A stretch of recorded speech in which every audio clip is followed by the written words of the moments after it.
Mga ka-DIY, welcome back to our YouTube channel. So ayan, sobrang init. Panahon na naman ng brownout kasi yung ibang supply dyan ng kuryente kinakapos dahil sa sobrang init mga ka-DIY. Maraming gumagamit ng aircon. So ayun, unfortunately, affected dyan yung ating mga ka-DIY na work from home, gumagamit ng wifi router. Kaya ayun, andito ako, maire-recommend ako sa inyo mga ka-DIY na panibagong UPS. So last year, nagkaroon tayo nitong SKE Mini UPS na 20,000 mAh. Ito yung version 1. So ang maganda dito, 'di ba, ang dami niyang output mga ka-DIY. Ngayon, meron tayong version 2 na 24,000 mAh yung capacity niya mga ka-DIY. So mas malakas siya, mas matagal mo magagamit. So tingnan natin yung package na yan mga ka-DIY. So ayan, syempre meron siyang cord, power cord, kasi may built-in adapter na to mga ka-DIY. Hindi mo na kailangan gamitin yung existing adapter ng router. At syempre meron tayong male-to-male connector para i-connect sa ating router o kaya 12 volt devices. So ayan, no, mas malaki siya compared dun sa dati. So ipakita natin yung size comparison. So ito yung luma nating version. So mas mahaba siya mga ka-DIY. Kasi nga, sa halip na 26,700 na cells, ang ginamit niya dito ay 32,700. Yung mga ginagamit natin sa ating mga DIY na motorcycle battery tsaka power station, yan, apat nito ang gamit niya mga ka-DIY. Kaya umabot ng 24,000 mAh yung ating battery capacity. So i-power on, same lang naman yung function niya. Kagaya nung dati, meron tayo ditong status. So kapag red ay naka UPS mode yan. Kasi once sinaksak mo yan, magkukulay green yan mga ka-DIY at magcha-charge.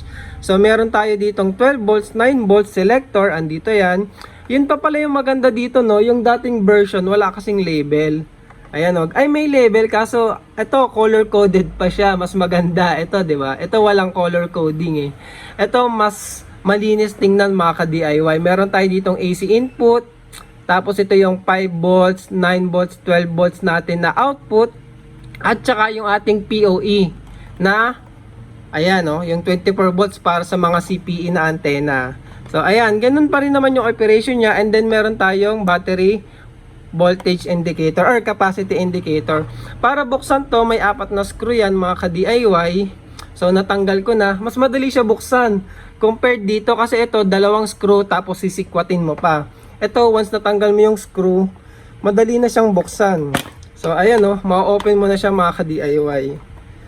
So yung likod lang medyo nakadikit kasi naka-sticker. Sticker kasi ito yung label. So ayan. So makikita nyo meron siyang apat na 6,000 mAh cell mga ka-DIY.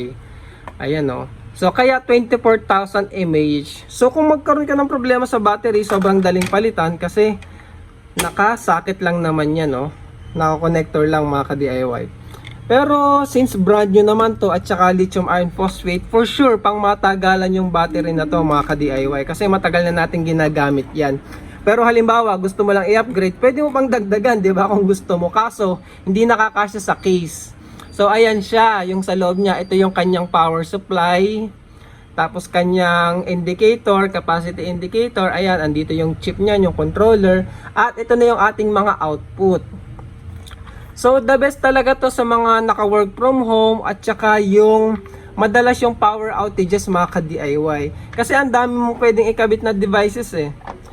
Pwede mo nang ikabit yung CCTV. Ayan, type C, CCTV o kaya dito sa type A. Tapos yung router, tapos kung meron ka pang external antenna na naka-PoE, pwede mo rin ikabit sabay-sabay, o ba? Solid na to mga ka-DIY kasi mas matagal mo pa magagamit kasi nga 24,000 mAh. So ayan o, pinakita ko lang ulit. Ganyan yung loob niya, napakaganda no, blackboard. Actually yung board naman niya, parehas lang nito, same lang yung board mga ka-DIY. Battery lang talaga yung in-upgrade natin dito. So ayun, napakalakas ng ating new mini UPS from DIY Pinoy, 24,000 mAh.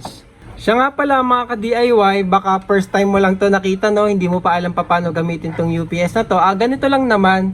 Siyempre, isaksak natin to sa 220 volts sa outlet natin mga ka-DIY gamit yung kasama niyang power cord.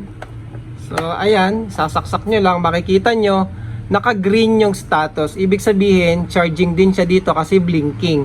Tapos naka-green, ibig sabihin mayroong supply yung ating 220 volts, may kuryente, hindi pa brown out.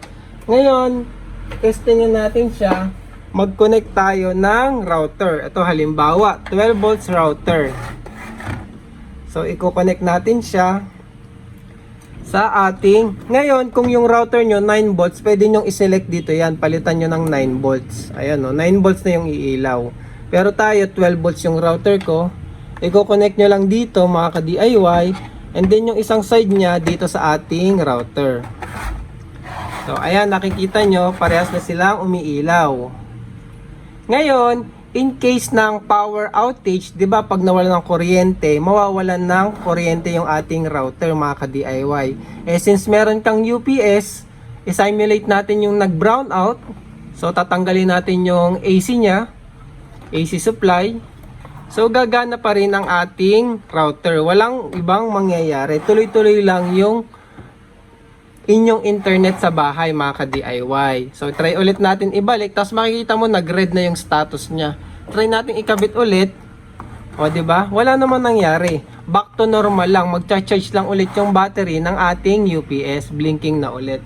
Ngayon halimbawa, meron kang CCTV, o di ba yung internet mo meron, hindi nawawala. Tapos halimbawa, meron kang CCTV. Kunwari ito yung CCTV mo, yung electric pan na to mga ka-DIY. Saksak natin dito sa USB kasi yung ibang mga CCTV ngayon ano na lang yung ginagamit ko na B360 ano na lang yun, USB powered mga ka-DIY, hindi na 12 volts, 5 volts lang. So ayan, gumagana yung ating electric fan, yung ating internet. Ngayon tanggalin ulit natin yung power ng ating UPS. Ayan so tuloy-tuloy lang gumagana yung ating CCTV or electric fan nga, kunwari lang, at saka yung internet, di ba? So safe na safe. Halimbawa sa negosyo mo, sa business nyo, meron kayong CCTV at saka internet. So kahit magkaroon ng power outage, recorded pa rin lahat ng mga nangyayari sa inyong shop, na-access nyo pa rin kahit wala ng kuryente mga ka-DIY, di ba? Sa mga business owner dyan, tsaka yung gusto nyong kampante kayo, nasa trabaho, may CCTV kayo para mabantayan sina baby mo. So, goods na goods, dapat meron ka nito mga ka-DIY. At saka, emergency power bank na rin to mga ka-DIY. Kasi meron kang 24,000 mAh, may USB output yan, tsaka Type-C. So, magagamit mo yan as power bank din. 18 watts mga ka-DIY. So, goods na goods. Kung interested kayo mga ka-DIY, check nyo lang yung yellow basket o kaya yung link sa video description. So maraming salamat mga ka-DIY. Thank you for watching.